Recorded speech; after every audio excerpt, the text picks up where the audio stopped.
Corn வந்து நம்ம எவ்வளோ டைப்பில் நம்ம செஞ்சுருப்போம். ஒரே ஒரு வாட்டி இந்த மாதிரி ட்ரை பண்ணி பாருங்கள். செம்ம டேஸ்டியாக இருந்தது. பசங்க ரொம்ப என்ஜாய் பண்ணி சாப்பிட்டாங்க. இப்போ வந்து முழு கார்னை வந்து மேலே வந்து தோலை அப்படியே வச்சு வேக வச்சு எடுத்துக்கோங்க. அப்போ தான் நமக்கு சுட்டு எடுக்கிறதுக்கு ஈஸியாக இருக்கும். ஒரு 10 நிமிஷம் வெந்தாலே போதும். சூப்பராக கார்ன் வெந்துருச்சு. இப்போ நம்ம இதை தனியாக வெளியே எடுத்து வச்சிடலாம். ஒரு பிளேட்டுக்கு மாற்றிடுங்க.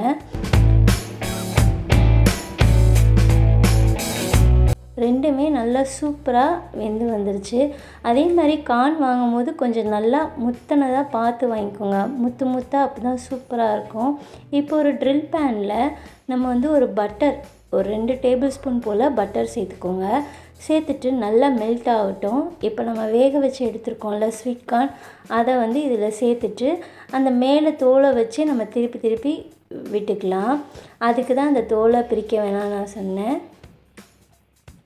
இந்த மாதிரி செய்யும் போது செம்ம டேஸ்டியாக இருக்கும். கண்டிப்பாக இந்த ரெசிபியை மிஸ் பண்ணாமல் ட்ரை பண்ணி பாருங்கள். இப்போ வந்து அதே பட்டர் இருக்குல்ல, இன்னும் வேணால் நம்ம கொஞ்சம் சேர்த்துக்கலாம். நான் எதுவுமே சேர்க்கல, அதுலேயே அப்படியே கொஞ்சம் நிறையா தான் இருக்குது.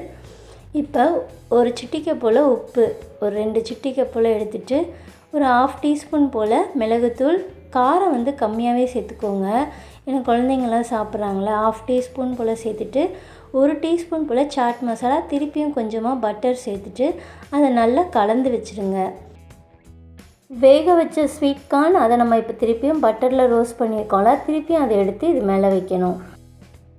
இந்த கார்ன் மேலே வச்சுட்டு நம்ம கீழே உள்ள மசாலாலாம் எடுத்து மேலே நல்லா அப்படியே ஸ்ப்ரெட் பண்ணி விட்டுக்கோங்க.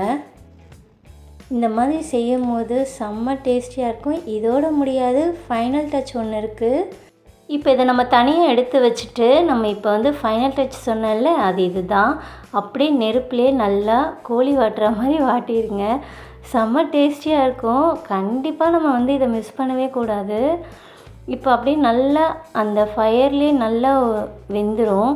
கொஞ்சம் ஸ்லோலியே வச்சுக்கோங்க, கொஞ்சம் ஹையில் வைங்க. ஏன்னா நம்ம இந்த பட்டர்லாம் சேர்த்துருக்கனால இந்த மாதிரி ஃபயர் கொஞ்சம் அதிகமாக இருக்க மாதிரி இருக்கும். மற்றபடி வேறு ஒன்றும் கிடையாது. நம்ம ஸ்லோவில் வச்சு தான் வறுக்கிறோம். பாருங்கள், அப்படியே செம்மையாக வெந்துருச்சு. இப்போ வந்து நம்ம ஒன்றொன்றையும் அதே மாதிரி சுட்டு எடுத்துக்கலாம். இதுதான் இதில் ஹைலைட்டு. கண்டிப்பாக நம்ம இதை ஒரு வாட்டியாவது குழந்தைங்களுக்கு செஞ்சு கொடுக்கணும். இப்போ மேலே இன்னும் கொஞ்சம் மிளகாய் தூள் சேர்த்துட்டு இப்போ லெமன் ஜூஸ் சேர்த்துக்கலாம். அவ்வளோதாங்க, நம்மளோட ஸ்வீட் கார்ன் வேறு லெவலில் ரெடி ஆயிடுச்சு. கண்டிப்பாக மிஸ் பண்ணாமல் ட்ரை பண்ணி பாருங்கள். அப்படியே நம்ம சேனலுக்கு ஒரு லைக் கொடுத்துருங்க.